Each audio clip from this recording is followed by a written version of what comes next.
Why would you do that? Oh, I can text you. I can text you. No. Wait, what are you seeing on the stream? He's looking at your photos. Take your picture. Oh, it's not loading. You should go to like. No, go to like the video. Like, is it not like live? Oh, it's loading now. Now look at it. Now look at it. Why do you keep on moving like that? Yeah, why do you keep on moving? Why you keep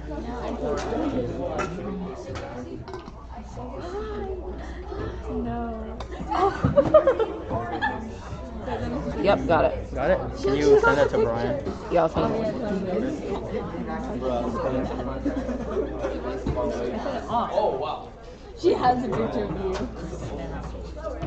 Oh, show her the video.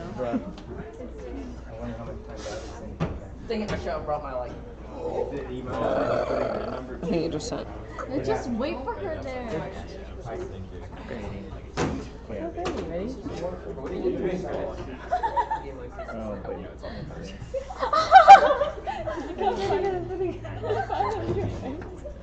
Like the actual share.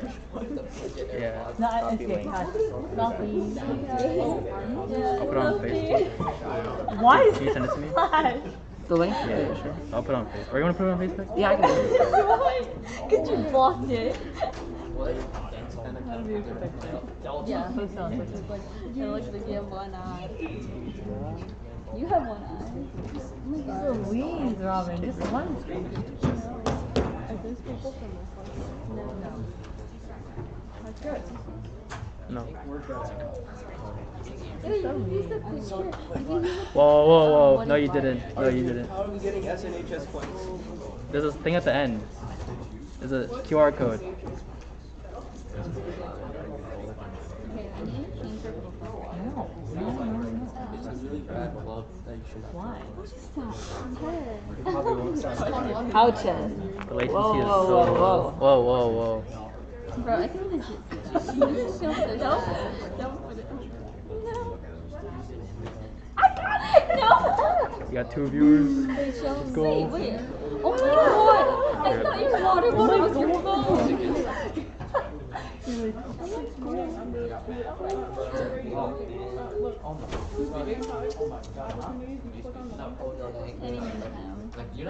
I can see through my hair, so it's fine. We can make an open mic night. Okay, fine. You can be. You're Oh my gosh. You're so meow. No, don't! Oh yeah. No, that isn't. Are you like What running? is that? Stop! Just stand over here or something. Dude, that's my sister. No. And then there's a QR code at the end for the credits.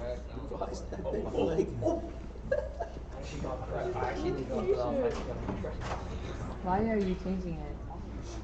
Yeah, Nick, just like type stuff in chat. So like we beat the algorithm. You know what? Robin, call me. Robin, call me. Now. No. Robin, call me. No, you'll see a profile picture for you. Do you put it everywhere, Nick? Why the actual Put it on Facebook? Okay.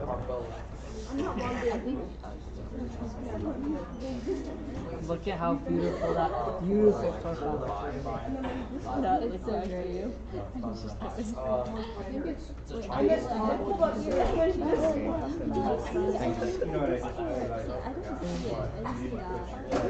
Oh yeah. No, you have to take that. I think during the video, I'm gonna like pan to the Nick. During the video, I'm just gonna show the screen So you don't want to show this? because like there's no audio on the slideshow, right? Because I can't put the slideshow while the video is playing. You can't. Oh, wait, see what you're saying. I forgot. Yeah, he didn't put the videos on the slide. Yeah, okay. It is 6 p.m. Did you get that message? Not yet. What is wrong with you? See, make sure the link works. If it comes in. Look. No, I'm not on the account. Look, did you see the about me? No. Yeah. Currently dead inside, just a single girl with a In this. No, that's a lie. That's a lie. I have proof. We're talking to your husband. You really wanted to? Stop hitting me.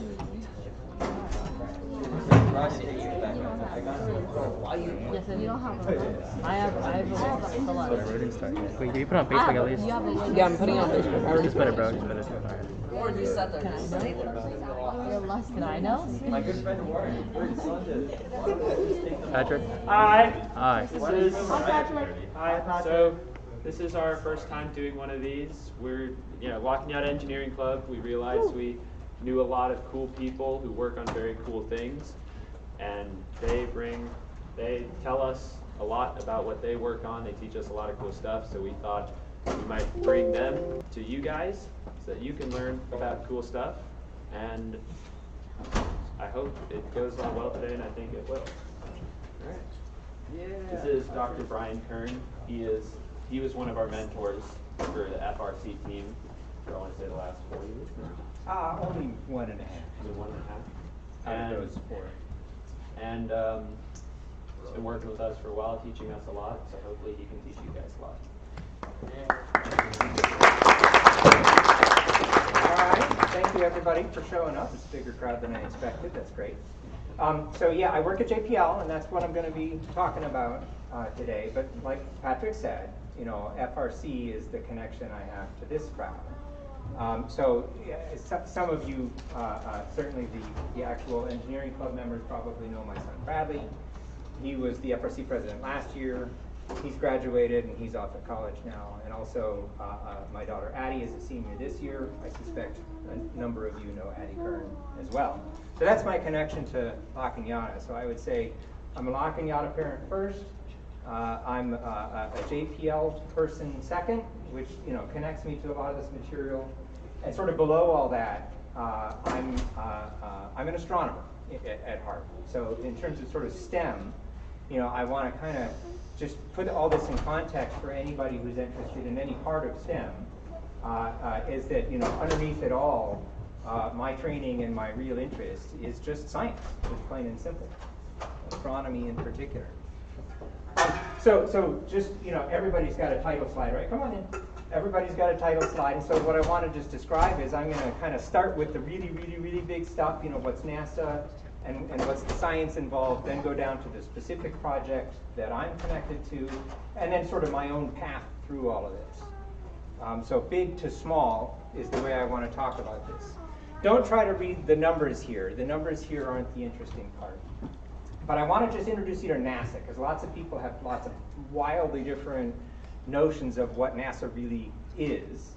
So I want to, for all of you who are thinking about careers in STEM especially, I just kind of want to explain how NASA fits into the picture. What is it that NASA actually does? So NASA technically does 3 things, but only 2 of them really meet most people in their day-to-day, watching the news kind of stuff. They do human spaceflight. Everybody knows astronauts, everybody knows the space station, and about half of what NASA does is human spaceflight. What people don't appreciate is that that's almost completely separate from science. Manned spaceflight and science are 2 things that NASA does, but there's actually very, very, very little overlap between manned spaceflight and science. In particular, JPL does no manned spaceflight.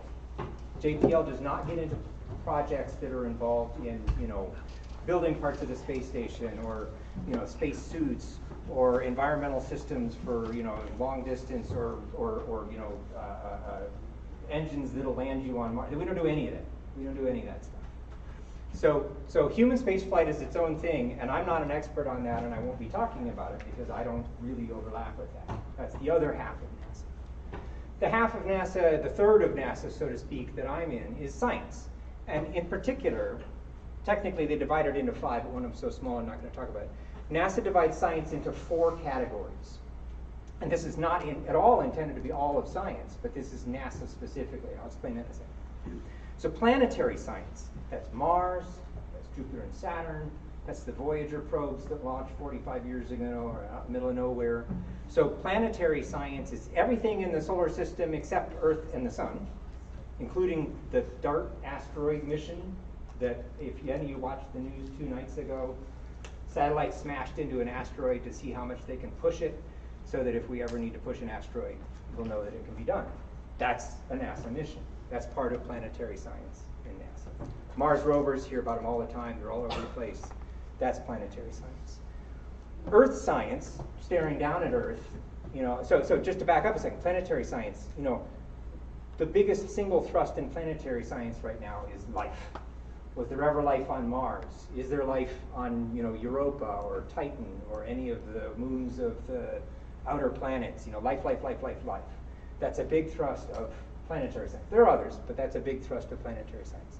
That's also a big thrust in astronomy, which is exactly what I'll be talking about. Earth science is more, how much longer are we going to be able to live on this planet? Is life doomed on Earth? It's a lot of climate change. It's a lot of, how are we affecting Earth? So there's a whole section, bigger than the astronomy part of NASA, is the Earth science part of NASA. Climate stuff mostly. I'm not an expert on that, and I won't be talking much about that. Astronomy is my field. I was raised in astronomy, and I'm doing astronomy. So I'll be talking about astronomy. But just to give you a picture, as NASA, again, not to bear on any of the numbers, but the astronomy portion of NASA is sort of a sliver.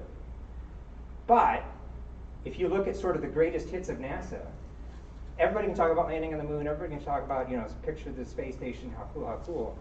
But the stuff, I'm biased, the stuff that really matters to me is the mind-blowing, Hubble Space Telescope sees these things that you never imagined were so cool, and they're real. That's astronomy. And so, bang for the buck, a little sliver of NASA goes a long way for astronomy. And just to put it all in really big context, you can't even see it on this display, but that sliver, that 0.3% of the federal budget that goes to NASA, that's the whole pie. And so when you talk about bang for the buck, things that enrich human existence, astronomy has a pretty good bang for the buck, being this little sliver out of this microscopic sliver of the federal budget. So NASA is a federal agency. We are entirely funded by US tax dollars. And NASA in particular, I'll speak for astrophysics, and I think it's mostly true for planetary and earth science as well. NASA specifically only works on things that you can only do from space. NASA does not do ground-based observing. Those are different agencies. Those are other things. So NASA is all about, what do I need to do from space? How do I justify that I can't do this any other way? Space is expensive. I need to do it from space. NASA will do it from space. And I'll talk in a second about sort of how those decisions are made. So NASA, what is NASA? Well, we're next door to JPL. So everybody sees the big NASA meatball logo on the side of the building and knows that that's part of NASA. NASA only has 10 centers, and of them, only 2 of them are really dedicated to, certainly only 2 of them are dedicated to astrophysics, and really almost all of the science happens at 2 of them. All the others are manned space flight and aeronautics. All the others are doing stuff that isn't science. So really, there are sort of 2 NASA centers when we talk about that. There are exceptions to what I'm saying, but 80% of the story is all in those 2 centers. So there's Goddard Space Flight Center, which is out in Maryland, close to DC, easy drive from DC. And there's JPL, where we are.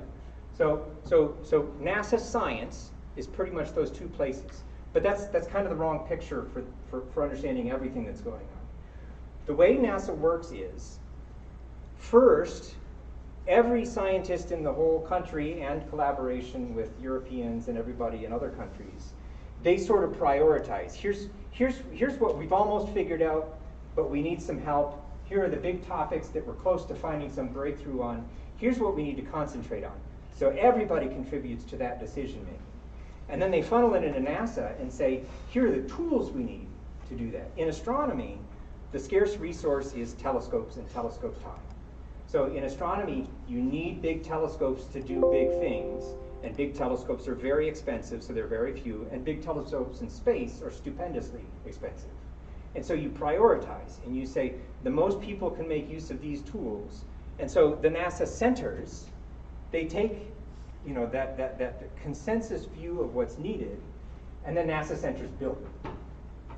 So JPL, my project in particular, is in the job of building things that everybody agreed we need, and then throwing them up into space. And then once they're up into space and they're taking data and they're getting pictures and all of the science information, that flows back out to everybody. So there's a public release part, but also people specifically propose, I want Hubble to look at that thing for 2 hours and give me the data back, and push it through these instruments so that I get this specific thing. People propose that, and it flows out to them. So the NASA part of that is a couple things. One is to collect all the information about what people need. The NASA centers build it, and then we also we fund the people that actually look at the data and do something with it and come up with the next big thing. So the amount of money that's spent on the people that are doing the figuring out is actually a small fraction of the science budget. It's expensive to build these things, and that's what happens at the NASA centers. So that's what happens next door. There is science, there are people that are looking at the images, but the main concentration of things here at JPL is to build the things that everybody else will benefit from. So that's how NASA, and specifically, sort of ironically for the talk that I'm giving, Goddard does most of the astrophysics. Hubble Space Telescope itself, the actual telescope itself, that was built at Goddard. James Webb Space Telescope, which just launched at Christmas time and is fantastic new images, that was built at Goddard. The project I'm on, Roman, the actual project is being built at Goddard. We're building one part of it that we hand over to Goddard. So I'll talk about that in a minute. JPL, Mars rovers, everybody knows Mars rovers, and the probes to the outer planets, the Voyagers, Galileo to Jupiter, Cassini to Saturn, all the things that go out and touch other planets. That's JPL. That's our strong suit, not mine. So I won't be talking about those things. So again, in this consensus view, how does NASA work? Every 10 years, there's this big body of national scientists that get together and they talk to all of the people they know. They collect all of the information about what's possible and what we're right on the verge of and what'll it take to get us the next step. And every 10 years, they collect all of that and they rank it literally. 1, 2, 3, 4, 5. Our #1 priority for for federal funding is this, and it can be done this way. And then that just becomes what NASA prioritizes. NASA just says, oh, they told us to do this, we're going to do this. And so the majority of the NASA science money is just going down the list of what they said we should do. And these things take forever. So, every 10 years we get a report, and roughly speaking, we get one big thing out of every 10 years. But the time difference, in 1972, they said we should build a space telescope. Well, Hubble didn't launch until the 1990s, so it took 20 years to actually do it. And most of these, 1982 for Chandra, it launched in 99, almost 20 years. Spitzer was a lot faster, that launched in 99, so, 03, so 12 years. James Webb took 21 years, and this is me, this is Roman Space Telescope. 2010, well, here we are, 2022. We're going to launch in 2026, probably 7. So these things take a long time, but this is what NASA concentrates on, these big things that have these big payoffs that everybody agrees we need. So that's how NASA works, and it's very slow. And I'll show you, when this slide was made, they just had the cover of this incorporated into this. They didn't even have a picture to put with it. The next one, most of these they say we'll do it in 10 years and it really takes 20. This one, they're saying it's going to be in 25 years, so I'm not sure when it's actually going to happen. Probably like 40. So I mean, honestly, if, I'm not saying, this is the path for everybody here, but if you people go into this field and go into, NASA and astrophysics, the answer to this is going to be the next 25 years at least. So that's the way that's the time scale on which these things happen and the way these decisions are made. Okay, science. So exoplanets. So my field is exoplanets, planets around other stars. And just to put it in context, so our galaxy is the Milky Way. The Milky Way has, depending on how you count, a couple 100 billion stars.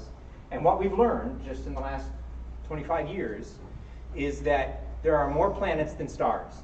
That's a good thing. That's a big number. Then, there's another 100 billion galaxies in the universe, but we're not going to be looking at those anytime soon for planets. So there are a lot of planets out there. That's good news. And life, we're interested in life. That's the big picture question. Life. Is there life out there? When we start to ask about Earth-like planets, because you look at the whole solar system, well, only one of them is really relevant to life, as we know today. So yeah, you take this, there are more planets than stars, but how many of them are we going to look at when we answer the life question? That's still a big number. That's still something like 20% of this really big number. So the prospects are good. You know, these are things that we've only learned in the last several years. The last sort of 6 years is when we really put some numbers here and said, this is a field that's worth plowing into. And that absolutely feeds what I showed in the last slide, these recommendations. What should we do with the next 10 years? What should we do as a long-term plan? It's go. So now that we know that those planets are out there, just waiting to be seen, the answer is yes. That's a big thing. That's one of our, you know, that's super high on the list, is try to find out as much as we can about exoplanets, especially Earth-like ones, especially ones where we might find life. So that's how these, you know, these sort of, you build to that. You do little missions to see if it's true, and then you get to the point where you say, I want to do a big one. So why is this so hard? So planets are very close to their stars from the distance that we see the stars, and they're super faint.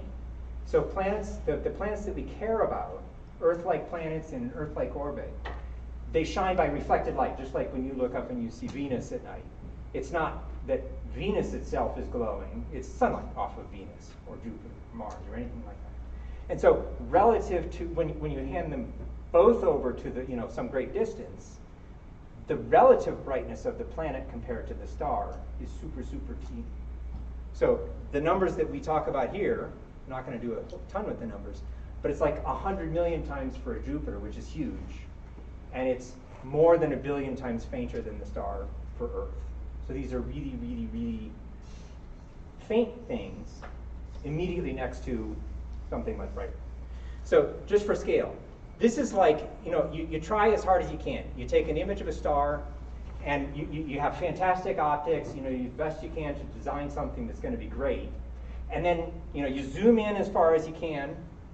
So you know, if I zoom in farther, all I'm going to see is, you know, more into this nothingness blob of light. And I look at the faintest part of it. This is already, the middle of this is actually 1,000 times brighter than what I'm showing here. So you just go crazy on trying to look really, really hard at this stuff. Well, I've gotten to a factor of maybe 10,000 if I'm really lucky. But remember, I have to get to 100 million, 1 billion.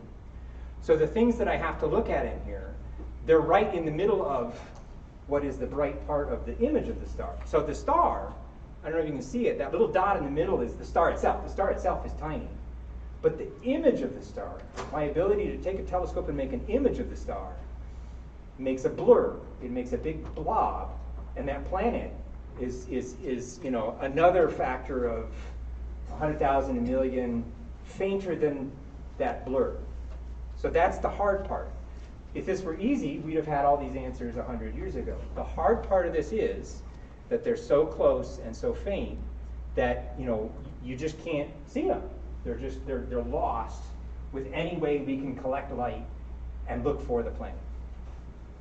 So what do? So we know about, I just said, you know, we know all these exoplanets are out there. It's great, you know, it's just full of exoplanets and Earth-like planets, and it's full of them. There's tons of them. So the way we know that is through indirect ways, mostly. So indirect ways mean we see what happens to the star. You watch the star super closely and you see that it's responding somehow. There's a shadow passing in front of the star. Well, that must be a planet. The star itself is moving because the planet and the star are orbiting each other. Well, I saw it move. I saw the planet move in front of something that's way, way behind it. Those are the ways you see them. You're not seeing the planet. You're just seeing that there is a planet. So that's how most of our knowledge that the planets are there comes. What we want to do is we want to see the planet because life. We want to see the planet and look at the chemicals in the atmosphere. We want to study what's really on the planet and in the planet. And that's our first guide to say there might be life there. It's by studying the planet, not the gravitational effect of the planet on the star or the shadow and stuff. Go ahead. I'm just curious, when you talk about seeing the shadow of the actual planet itself, how big is that shadow? Because it can't be that big, especially when you're talking about a planet, like seeing a sun, which is massive. Right. So the disk of the star, the size of the star as you see it, is about 100 times bigger than the size of the planet in 1D, which means in area, it's the square of that. So it's like a part in 10,000 of the brightness. So you have to stare really hard. You know, for an Earth-like planet, it's even a little less than that. So for an Earth-like planet, you have to stare incredibly hard and see just the slightest little dip. And so you have to watch for a long time and see that it happens periodically, you know, that you would expect from something that's orbiting. But they're really small. Coincidentally, the very first transiting exoplanet that was ever discovered was by a guy at Caltech, you know, just down the street. We were both there at the same time, and it was a coincidence. It was a very large planet around a very small star, but that effect was on the order of like 1 or 2%. So it had never been noticed until the 90s because you have to look for it. You have to very specifically hunt that down. So where I'm going to go with this is we need a coronagraph in order to look at the light of the planet. That's what we really want. We really want the light of the planet, and the coronagraph is the best way to do that. And I'll explain that in a minute. So there are sort of old school ways of doing a coronagraph that I'll talk about in a second. That gets you sort of like 10 to the 5, but that's only, you need another 10 to the 5, which is it's not easy to come up with factors of 100,000. To get the other factor of 100,000, you need these deformable mirrors. It's an active control. You're actively reshaping how the light goes through your system. I'm not going to go into great detail about that, but that's what's unique about our project.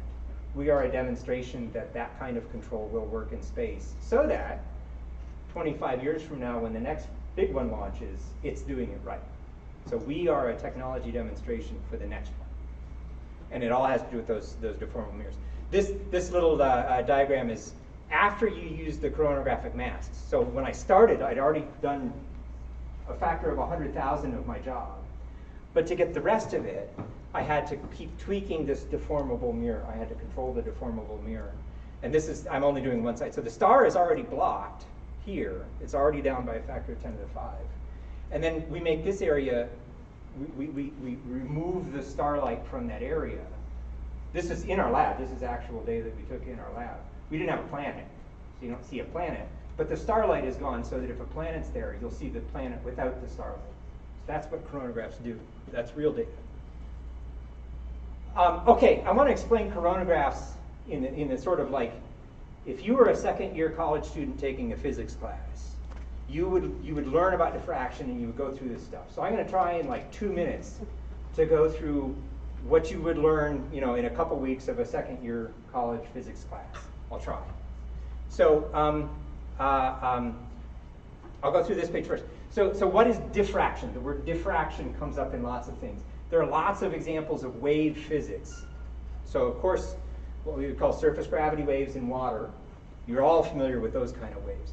Well, electromagnetic waves, which is light, electromagnetic waves do the same things as the surface gravity waves in water do.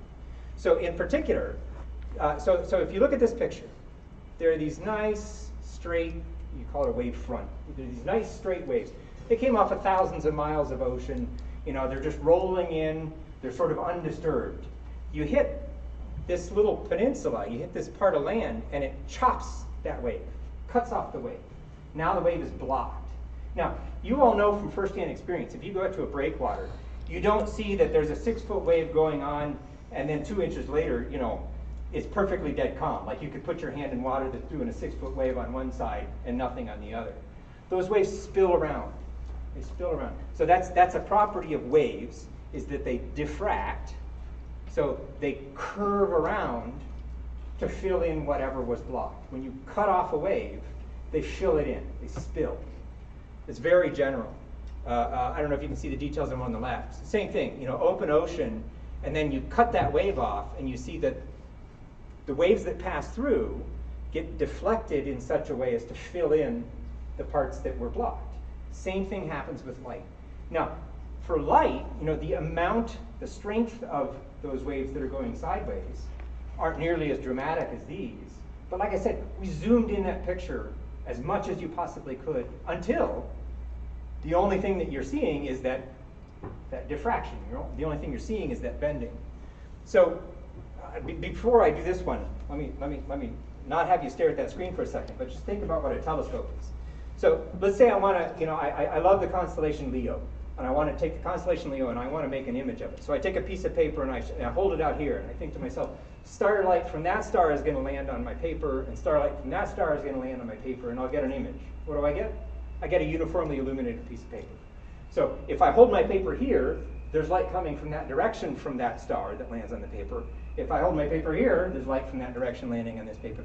Same thing for that star. So because I know the direction the light is coming from, but it's landing everywhere, that's not an image. That's just light. That's just illumination. In order to get an image where I see that, you know, that star lands here and that star lands here, you need a telescope. You need a focusing object. You can have a big lens. All of the light from that direction gets funneled down to one spot on my piece of paper, and all of the light from that direction gets funneled down to that spot on my paper. And now when I hold that piece of paper there, I have an image of the sky. That point is everything in that direction, and that point is everything in that direction. So when you think of a telescope, it transforms directions into locations. That's what a telescope does. So you can do it with a reflecting mirror that's curved. You can do it with a piece of glass. They all do the same thing. They take directions and turn them into positions. So in a normal telescope, you would say, okay, now let me take the wave version of this. Light comes in waves. So the direction of light from this star comes in as a wave, and it focuses here. The telescope optics focus it here. That's an image of that star. If I come in from a different direction, it lands in a different place. Great, I've got an image. So normally, you know, for a normal telescope, you would stop here. You would have my piece of paper there. Great, light there, I've got an image. Put your eye on it, it lands on your retina. Great, light there, you see the image.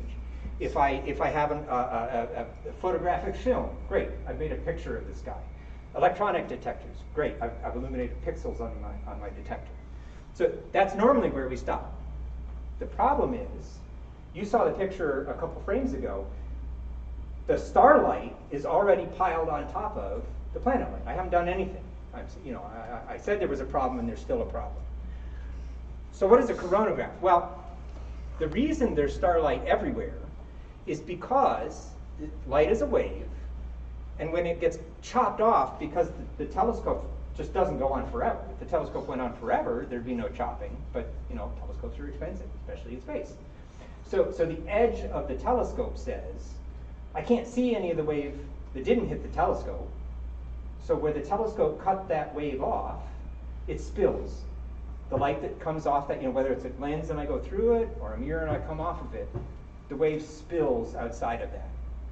And so this spilling of these waves, just like in the water waves from the previous slide, that says there was light coming straight down, but after I chopped off the wave, some of that light is going in that direction, some of that light is going in that direction.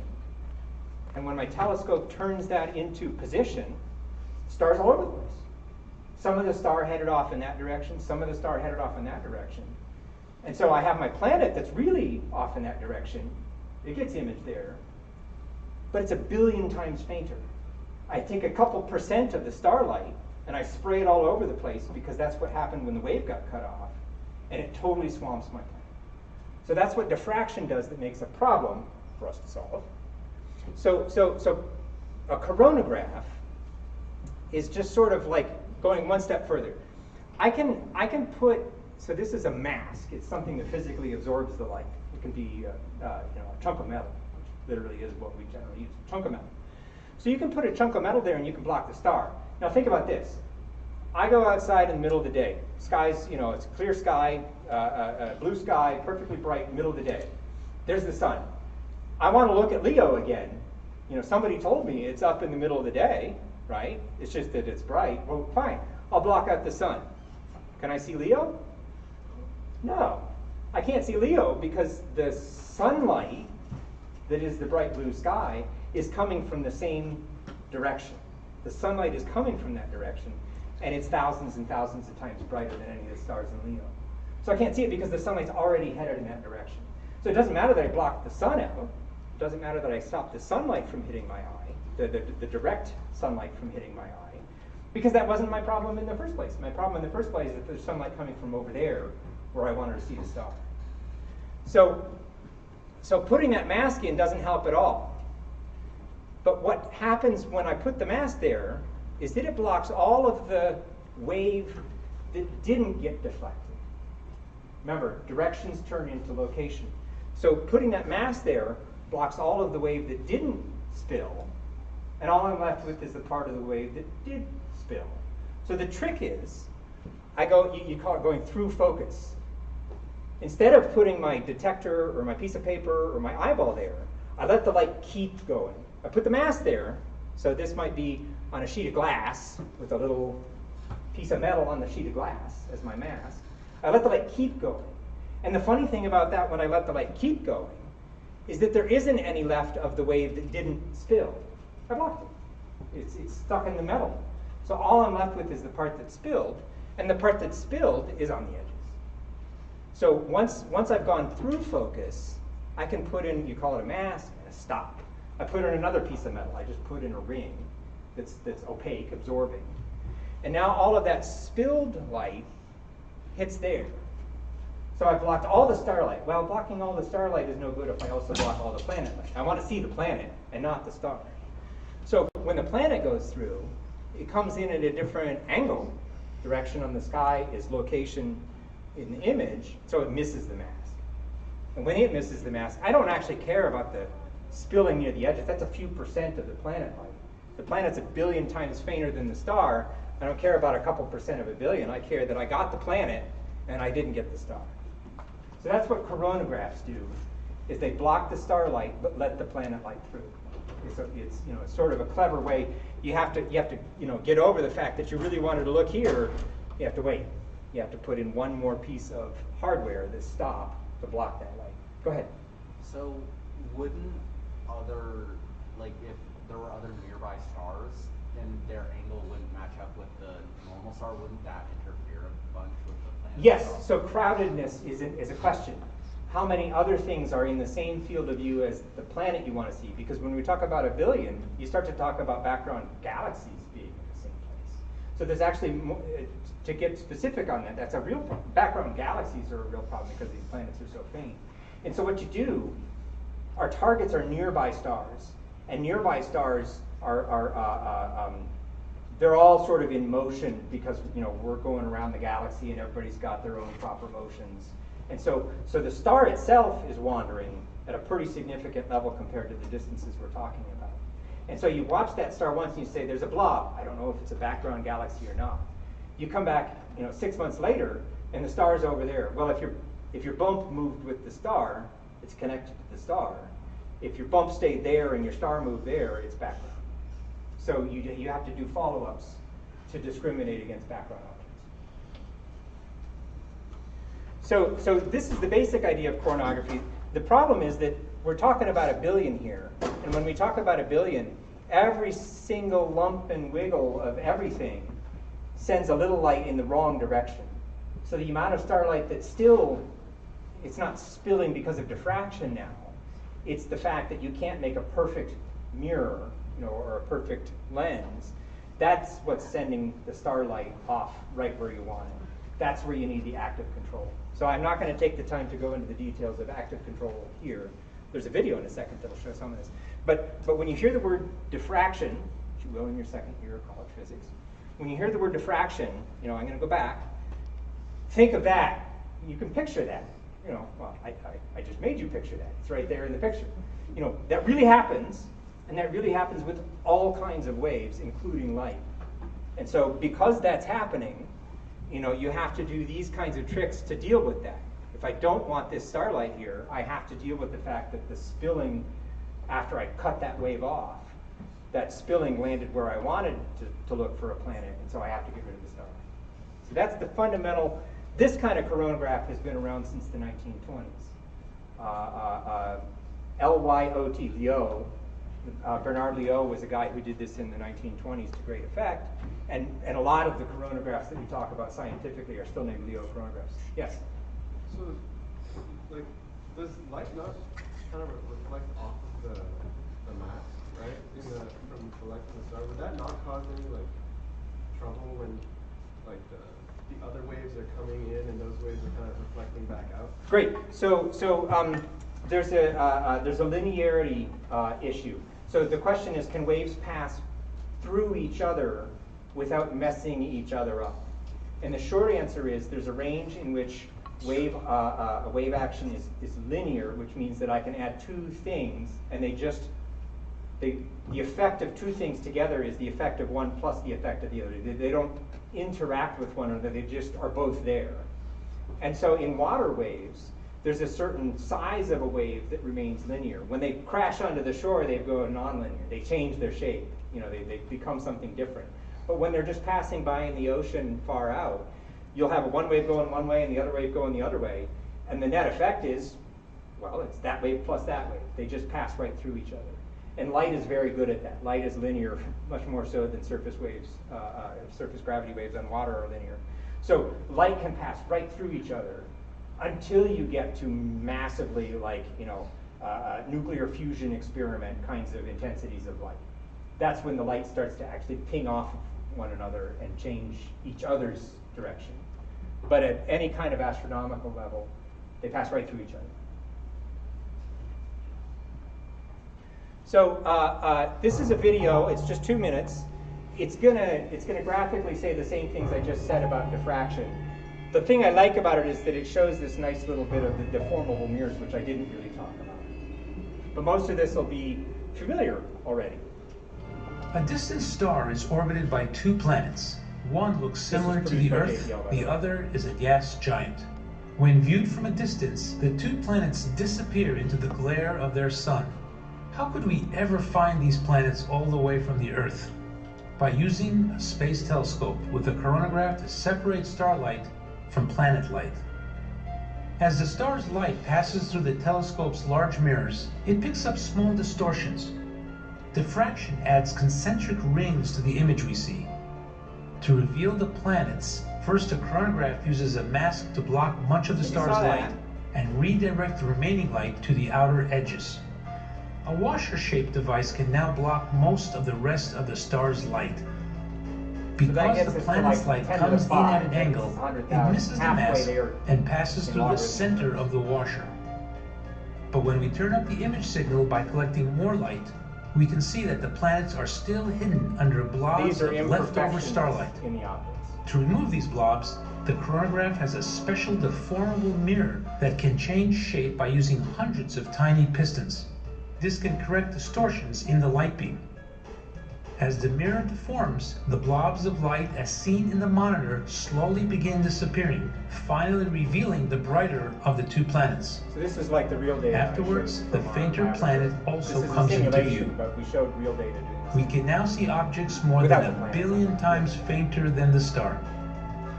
And if the light from these planets is passed through a prism, we can spread it out into rainbows of color. But some colors are missing.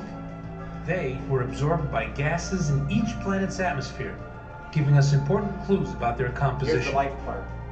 The search for life in the universe has taken a new step forward.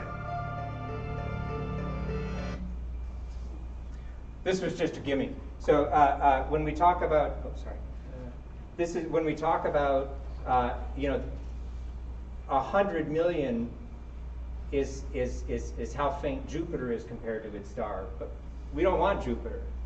We want the guy that's got life, and that's a lot harder.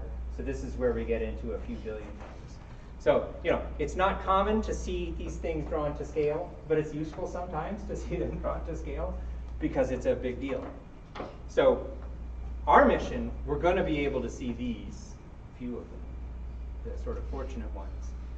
We won't be able to see these, but the roadmap that just came out, earlier, let's see, it was late last year, they said, let's go for these. And so we are a technology demonstration mission so that the next one can do the real job. This is a little, I'm not going to go into detail here. So specific to so I showed you a slide a minute ago about the great observatories that NASA, 1 every 10 years kind of thing that NASA does. Those are the ones that everybody's going to benefit from. They're huge advances. Most of these, so Hubble Space Telescope, it's sort of the rock star of fantastic bang for the buck. It's the greatest thing ever for astronomy. Spitzer came and went. It was an infrared telescope that had a lifetime. James Webb, just started. and it's going to do these things. These are for transits. These are for watching the shadow pass in front of the stars. So these are for finding planets, but not for pulling apart the light that we can tell if there's a chance of life. So and then these are not from NASA, but from the European Space Agency has been doing these things. Of all of these, why is the JWST squared? Those are footnotes, and I'm not sure. I'm not sure what that it's calling out that it's not only NASA, that they have European partners. It's the footnote, not the power. So W first was the old name for my mission, which is now called Roman. We're the first ones to do the active part.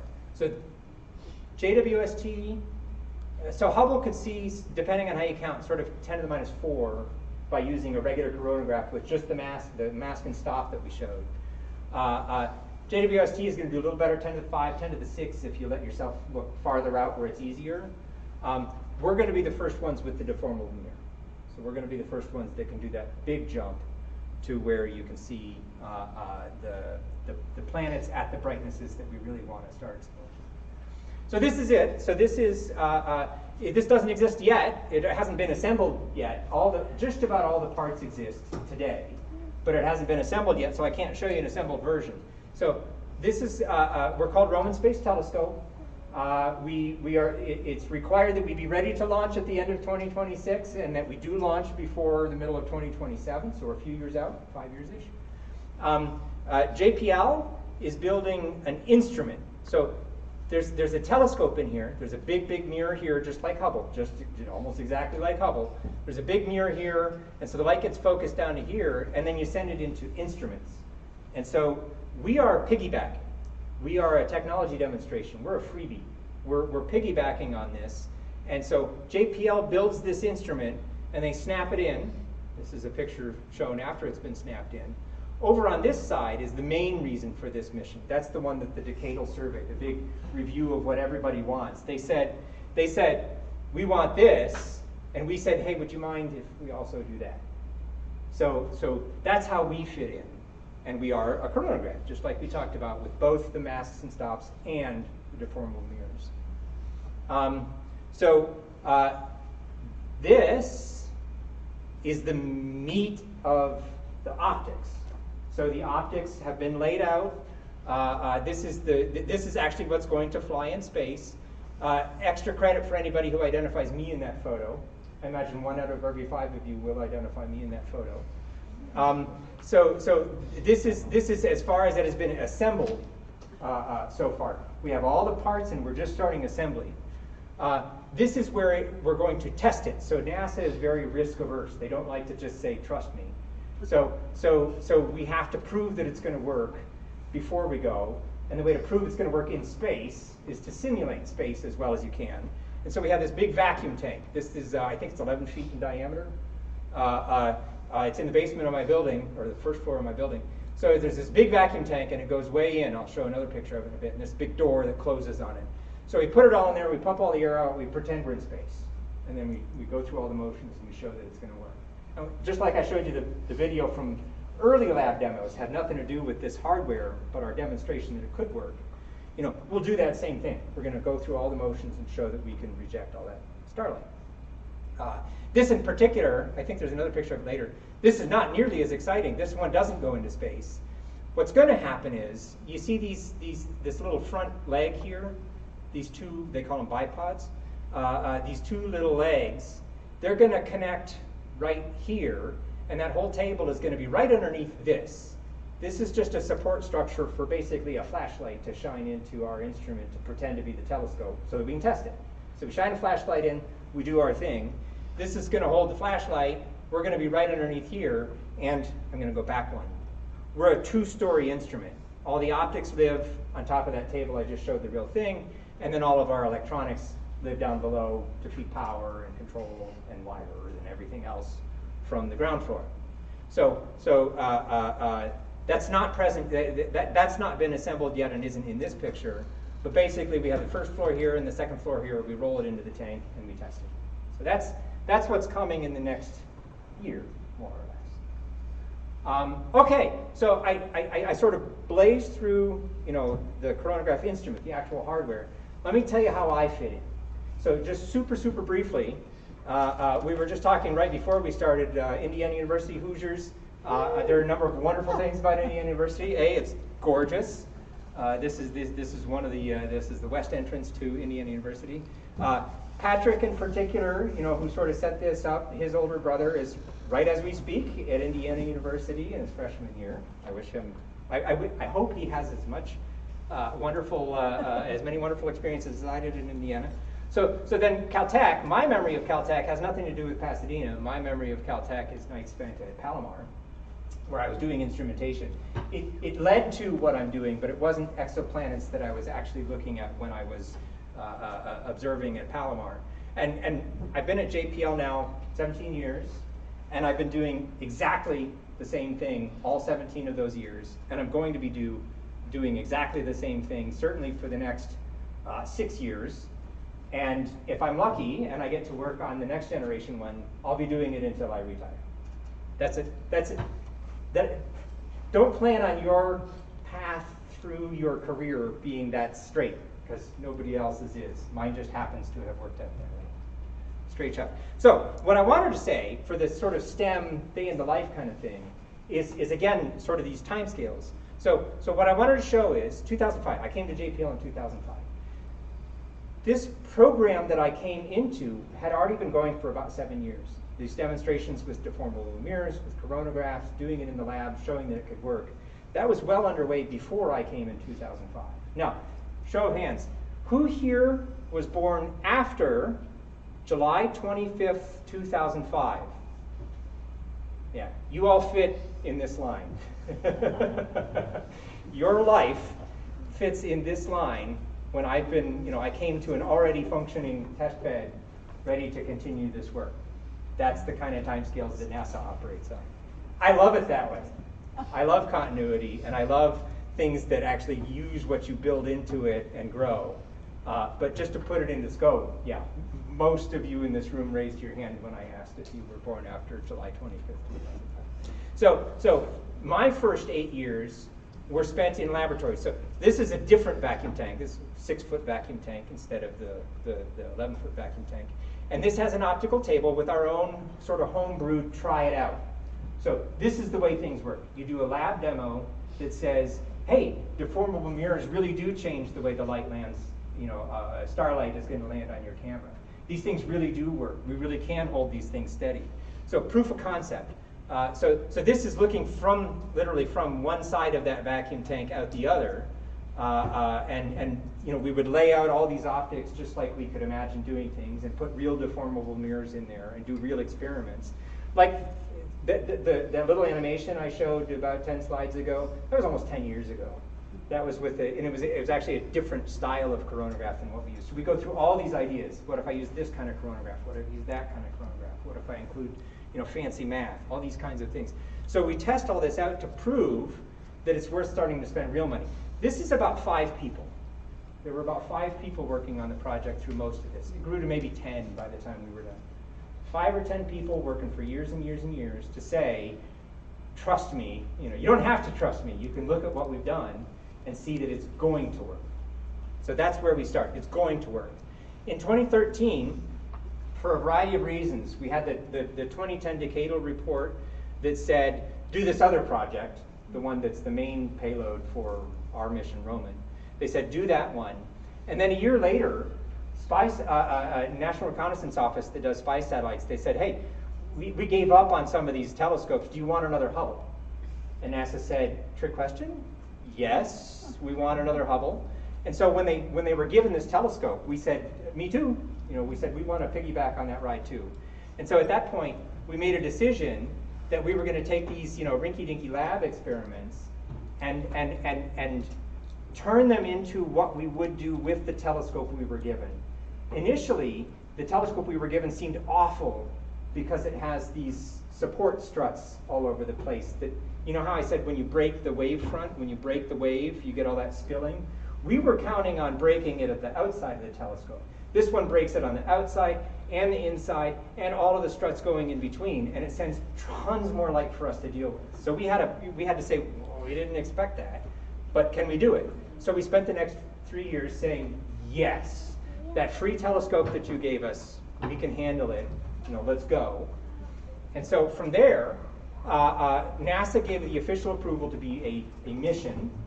And so here's where I come in. So I had been doing the lab work, continuously through all of this. I was the guy in here, I would design the experiments, I would align them, I'd buy the parts, I'd align them, I'd get the electronics working, I'd get the data coming out, I'd understand the data, I'd come up with the control systems, I would debug, the math is wild because you got 3,000 of these actuators for the deforming mirrors, and you got to decide what you do every one of the 3,000, and you got to do it again and again and again. And so, it's a wonderful problem to sink your teeth into.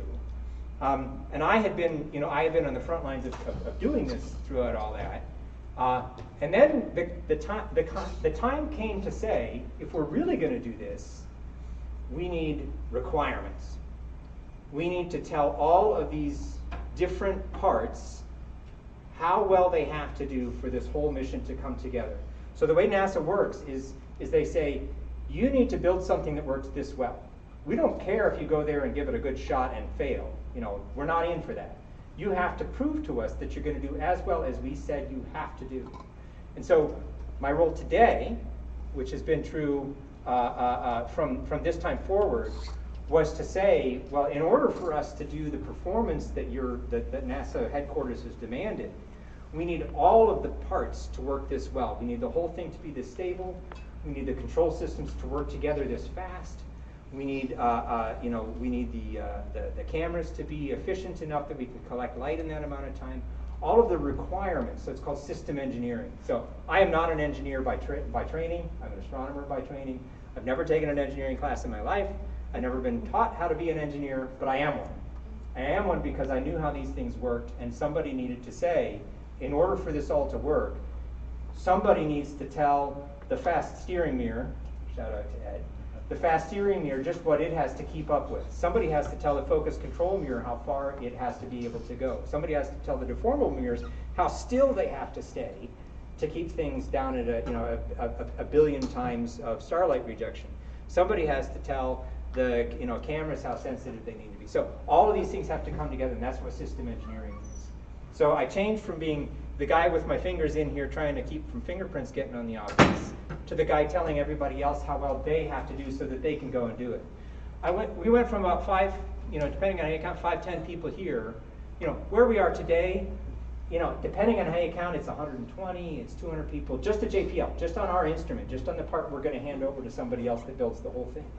So in order to have 120 people all do something that works, you need to describe how they're all going to fit together. You need to describe how they're all going to end up working, for the ultimate goal, for the ultimate performance. So that's, I'm just, I'm talking to an engineering club, and I'm not an engineer, but I am. So I'm trying to describe, my flavor of engineering, which I just kind of was dumped into by virtue of my past experience and the need to get this, complicated system going. Is, I'm a system engineer at the moment, which means I'm not the guy who's doing, computer analysis of whether this thing is going to break when I torque it too hard. I'm the guy saying it's a statistical question. I'm the guy saying if that's going to be lousy, I have to change the way I'm going to do the observations so that so that the lousy thing doesn't ruin the day. So it's a combination of the hardware and how we plan to use it. A big part of this turns into what's the way we're going to actually look at 2 different stars while we do our observations so that we can subtract them and see the planet even better. I heard there was just a discussion in engineering club about image subtraction, and that's 100% part of what we do. So that's been my job. So again, just to put this on the timeline, so we decided what we needed the parts to do, and then it takes a couple of years to say, I know exactly how I'm going to build a part that does that. And everybody has to sign off that, yeah, I believe you. You're going to be able to do that. And you're going to be able to deliver it on time and on budget and all those kinds of things. And so you get your final approval. We cheated and we started a little earlier building some of the things. But we get our final approval to actually build those things. Everything that you just said you need, go build them. That final approval was last year. So the parts, almost all the parts are physically sitting there in place today. The next step is to assemble them. You have to put them all together. The bench you saw had the optics, but the complicated parts aren't the optics. The complicated parts are the moving parts, the active optics. So Ed, 3/4 the way back, he's physically the guy who put his hands on and built the fast steering gear, which is the first thing that the light hits that corrects for how the telescope is pointed wrong. So he delivered, how long ago did you deliver? 3 months ago. 3 months ago. So his part has been handed off so that it's ready to be functional testing and then stuck on the bench and ready to go. And so that's what we're in right now. So this is, I promised I was going to revisit. This is that same tank I showed you from the outside looking in, now from the inside looking sideways. So this is that front door that we saw a minute ago. The purple part is that optical bench that I was standing in front of, one of the mystery 5 people that you didn't identify correctly. Underneath that is the electronics ground floor. This funny keystone-shaped black part is the part you actually saw that holds the flashlight, and this top part is the flashlight. So we roll that all into the tank and we test it. And the testing is the last thing we do before we say, our part works, and we roll it off to Goddard on the East Coast, and they snap it into the full telescope and throw it up in the air, outside of the air. So yeah, so launch is, at the moment, they still say you have to be ready to launch in October of 2026, and you have to have launched by May of 2027. As with all things, those are the rules, but we'll see what happens. And then, so I actually, my direct, every minute of every day is spent working on stuff for this project. Goes quieter for a while after we hand it to Goddard to put it all together into the full mission. But then after it launches, I'm on the team that actually looks at the data, controls the DM and says, there we've got the starlight gone, figures out how well we did and say, hey, when you guys do the next mission, you got to figure out, we totally didn't understand this until we saw it happen in real time, and you got to do this right the next time. That's the goal of everything we're doing today is a tech demonstration so that it's done right the next time. So that's my JPL life in a nutshell. It fits nicely into timescales this crowd can understand. And again, the next one is 20 years later. Yeah, this is the super high level version of my performance budget. This is how I say, NASA headquarters, don't worry about the numbers. NASA headquarters told us we will only be a success if we do this well. Well, in order to do that well, we need the camera to do this well, and we need things to stay stable. My personal contribution that's unique to this project is a statistical framework for saying, how can all these things move, and we still maintain the contrast that we need and are able to do the measurements that see planets at we can't quite get to 1 billion to 1, but better than 10 to the 8 to 1. So making sure, so let me see if, and I'm personally responsible for a lot of the planning that goes into the final all singing test for our instrument. Once we roll it into the tank and it's under vacuum and you have to say, does it work? Planning that test is a big part of what I'm doing right now, and figuring out how we can weasel out of the fact that we're not going to be able to demonstrate everything on the ground. So just to say, I'm only going to be able to tell you firsthand what I know, and what I know is math is really the key to being able to do these things. So I have a strong math background, and I wouldn't be where I am without it. My personal take on things is the people that really stand out and that everybody really needs. Like there's a lot of math that you can find plenty of people who get it. The stuff I think is underserved is statistics. Now that's specific to my role, but I can tell you when you're in a group of 20 people and you're looking at some data, some test data. I tried to turn this thing on and it wiggled like this, and was that because the measurement equipment was wrong, or was that because the room was shaking, or was that because the thing I'm actually testing is lousy? Statistical understanding, the ability to look at something and just say, that's all garbage, I don't care about that. or I can see what I really need to do by looking at it a different way and asking a different question. Statistics rules the day. The people in the room that really understand statistics are the ones you can't live without. That's my take on STEM. It's very narrow, and it's my experience. But in my experience, the people who really understand noise statistics are the people you can't do without. You need a lot of people. You know, we got 120 to 200, depending on how you count. They're doing all these things, and you don't need everybody to understand statistics, but you can't live without the ones who do understand statistics. So that's my, yeah, wear your sunscreen and learn statistics, especially noise statistics. That's my advice. The other part is this is a huge group. This is, people who think I've got a great idea, let me cover my work and go work on my idea. They won't make it.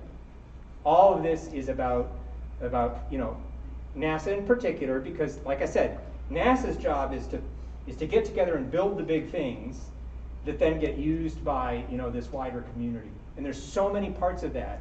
The projects are big enough that the number of people physically working on it with their hands on it every day, you have to be able to work with people and communicate and get your ideas across and take criticism and give criticism in a way that is acceptable. There's just a huge amount of figuring out how to work with people that you'll hear it a million more times, and you need to hear it a few million more times. That is like the number one thing that will determine your success or failure in any engineering project that's of any size. JPL's a good place to work. I couldn't get back up on this number. I know I heard it in the past. For engineers at JPL, people in positions where they've locked onto an engineering specialty and they keep going, most engineers at JPL want to stay 20 years. Most people in other aerospace, comparable engineers in other aerospace want to stay 7. JPL actually does a good job of paying attention to what the people who work there want. So I'm not a recruiter. I don't need to have a certain number of you join JPL for my success, but I'm just telling you firsthand, it's a good place, and it's across the street. Oh yeah, so this is the on the inside of that 2021 decadal survey report that didn't have a picture to go with it. On the inside, they say, okay, this is 2022, this is today. They say, well, we want to be able to launch this thing around 2045. Those are decades on these lines. So first we need to think really hard about how we're going to do it, and then we need to think really hard about whether we can do it, and then we need to do it, and I'll be retired. But personally, I'm thrilled about the fact that what we're doing now feeds that, and that I will be around long enough to say, no, don't try that, it won't work. Or, oh, be sure you also do what we learned. So that's how I fit into this. That's my personal.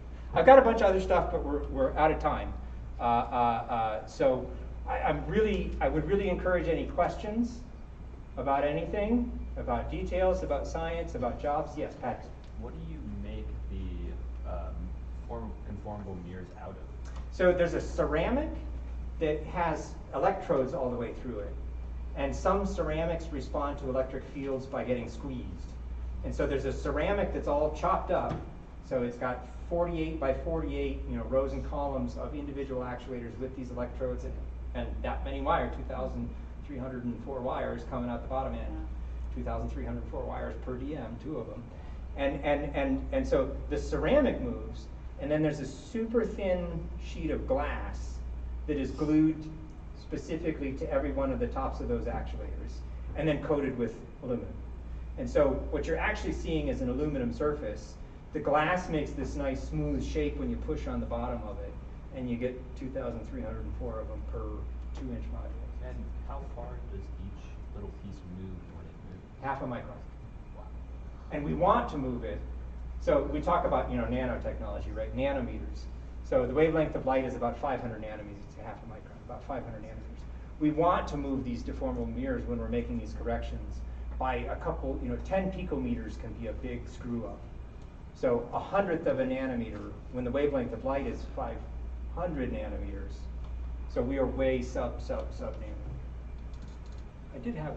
I don't like this picture of the DM because it doesn't really tell you much, but that physically is a deformable mirror. That front piece here, this little 2" by 2" square, is the piston side, and then 2,304 wires all have to come out the back end and not snap off when you shake it at 10 Gs on launch. That's a problem.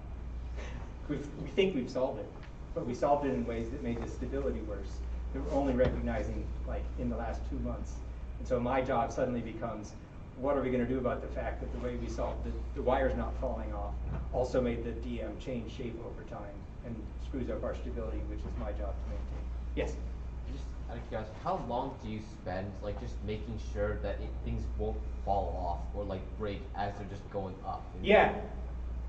So that's a perennial question, and so NASA is all about throwing things up into space. That's almost all of what NASA is, and so NASA has learned a lot of hard lessons, and NASA is very risk averse. So NASA makes these super explicit commands. We have the flight practices is what they call it. Super explicit commands, and it's like scar tissue. It's like every time something went wrong, somebody makes this super bulletproof rule that you will never make that mistake again, and shaking apart on launch is a problem that's happened plenty of times in the past. So they have very standardized vibration testing many, many, many times at different stages. So the fast steering mirror that Ed dealt with, it went through 1 cycle of Vive or more than 1 already? Well, yeah, a minute, all 3 axes, so three times, 3 different axes. So this is a piece of equipment about yay big, and it gets shaken all by itself to make sure that it still works after it's shaken. Then it gets stuck on the optical bench. It gets stuck on the optical bench, almost right smack in the middle. I think this big thing is sitting in place of Ed's piece of hardware for when Ed's piece of hardware actually does get pasted on there. Put everything on there, you shake the whole bench, and you make sure that it works afterwards. Our turn in the tank comes after we shake everything, so that we know that it works after we shake everything. Then it goes to the observatory, to Goddard, to be snapped together, and they shake the whole observatory. We're actually cutting corners. There's supposed to be more of that. We're supposed to have taken dummy models and shaken them first to be sure that they work, and then take the one we're actually going to launch in space and shake that one to make sure it's going to work, and then the assembly, and then the observatory. So that specific question about parts falling off during launch, that's covered. and again, it's hard lessons learned from past NASA experiments. So what was the main mission of the Roman telescope? I didn't have time for much of that. So I was thinking I had, which one was I trying to go to? Well, it doesn't matter much which picture I show here because I don't have pictures that really show it well. So the main mission is called a wide field instrument, WFI, wide field instrument. And so the mirror, the actual telescope mirror, so this is, like I said, all the parts are parts, they just haven't all been put together yet. So this is the physical mirror that we got for free, couldn't believe it, but we did. This is the mirror we got for free, and that's the size of the Hubble mirror, almost exactly. So that part's done. Once it's all snapped together, and that's the shiny part you're looking down the barrel to see right now, is that on its side with the hole in the middle. So this is reflective, light comes down and gets collected up to this, what's called a secondary mirror, and then it shoots back through this hole. So light comes down, light comes down from the stars up to the secondary mirror and down through the hole in the primary. So that's the telescope side of things. It doesn't answer your question, but after it comes down through that hole in the mirror, some part of the light that's coming through from over there goes over to the coronagraph. That's here, that's us, that's JPL. The light that's coming in from the other directions goes into what's called the wide field instrument. So this is, again, Hubble is like the greatest poster child of bang for the buck success. This is the same size as Hubble. What's new is that this wide field instrument, the detectors that the light shine on, the detectors are 100 times bigger, literally, like, depending on how you count, 100 or 200 times bigger than Hubble. So you get to do what Hubble did 100 times all at once. So the reason that this decadal survey said that's a great idea is because they can attack dark energy questions, the fate of the universe, expansion of the universe, what's the universe made of. They can attack those questions much more efficiently than something that already exists like Hubble can do. They can do these large areas that they do statistics on, and they can see weak gravitational lensing that tells you about mass distribution. They can hunt for supernovas like nobody's business, and supernovas tell you distance. They also look at baryon acoustic oscillations, which is much funkier. So they're looking at structure of the large-scale universe and history of expansion of the universe, but in subtle ways with an enormous detector. Irina? For the web one, it also had like the hole in the center of the mirror to get like, the detector, but that mirror is like much larger, right? The secondary mirror?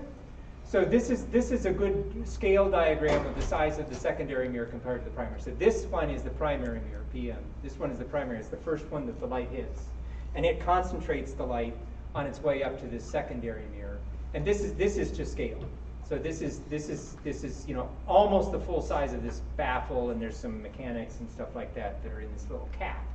But it sits up here on top. It's not assembled yet, so I don't have any pictures that actually show that part. So this diagram it's drawing because that's all we have. We haven't assembled it yet. This is the primary mirror that you're actually seeing there. This is the primary mirror, and then it goes up to this secondary support structure, which is the same as in this rendering. So if you were asking about the sort of the relative sizes, this is to scale and this is to scale for seeing the secondary mirror. Wait, did I say Hubble? I was meaning to ask about James Webb. Oh, James Webb. James Webb. So these two diagrams are to scale with respect to one another. So this is Hubble, but it's the same as Roman, the same as what we're going on. And this is James Webb. So 6.5 meters versus 2.4, but very specifically in this way. Sorry, I'm out of time. I've got more, but I don't want to hold people now that it's dinner time. Sure, more questions. So, can you go back to the slide you were just on with the optics? Yes. Would the secondary mirror diffract any of the light coming in? Like Yes. We hate it. So just like I was, I made a snide comment that all of this time we planned on a custom setup where everything goes off to the side and you're not shadowing the incoming light. It's called an off-axis parabola. We were all counting, we were going to decide how this telescope was going to be made, and we were going to tell them to send all the light off where you're not in the shadow. And then they said, here, have a telescope. And we said, crap. So we spent this next 3 years saying, all right, we've got solutions for all of those issues. So it turns out, yes, we dislike very much that the wave is cut by the fact that it runs into that secondary mirror. It's the same thing as running into the outside edge. Even worse are these, you call them the secondary mirror support tubes, or the struts. The secondary mirror doesn't float here in space. It's got these physical struts that hold it there. For us, those are even worse. Even though they're a smaller area, they're everywhere. And so those throw light the spilling from those struts is we really weren't sure when they said, here, have a telescope, whether we were really going to take a ride on it. It took us 3 years to say, what we did is in the laboratory, we put the struts in the middle in our little flashlight version in the laboratory, we made it that bad and then showed that we could still do it. Other questions? Sure? When you get up there and you have proof of technology, since it's up there, will you take research requests? Yes. So NASA is cagey about future funding. They'll commit to some things and not to others. So NASA has committed money. They actually say, we have a plan and we are going to hold to this plan where, the funding to do exactly what you said, the funding to make it work, see how well it works, write our reports that say we know what went right, we know what went wrong, We know, you know, when we modeled this on the ground, we totally missed this other stuff, and you have to worry about that. So all of that is paid for. You know, that's all in the plan. What happens after that? So the mission has a 5-year lifetime. We have a 1.5-year lifetime. And so our 1.5 years are up, and you know, we say we've done the demonstration that we wanted to do. Now there happens to be an active coronagraph flying out there in space in a wonderful spot. So that's where your question comes in. NASA has said, if it works, then we'll talk about money. And so, you know, it's conditional. So we are planning for that. There's a sliver of our funding that is set to plan for the future and how we're going to have, you know, observers come and decide what they want to do with it and do science with it as opposed to a technology demonstration. So ultimately all that matters is the science, but right now the NASA pose is the science is going to happen in 25 years. If we do well and we have this working thing up in space, then NASA said, well, sure, then we'll talk about science with Roman CGI. So it's conditional. So there is an active effort to tell everybody what to expect and how it's going to work, you know, if that funding comes, and be ready for it. And a lot of people, for example, they want to do ground observations to be ready. They want to look at these stars, you know, carefully and make sure there's not some background galaxy in the way that's going to screw up that particular target. And rather, so there's precursor science that people are already doing in preparation for the good news that's going to come after we're a success. Any others? Oh, more slides? I don't see any more hands, but I apologize. I've eaten into your dinners.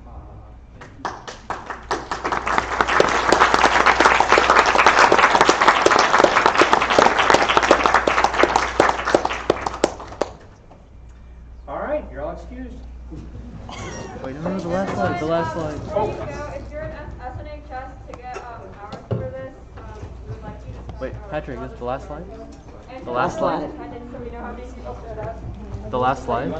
He made final edits. He made final edits to the slideshow before the thing happened, so I couldn't add it before we started. So he made a separate slideshow than the one we did because he had to fix some of the things and add a few more slides. So what are these people going to do?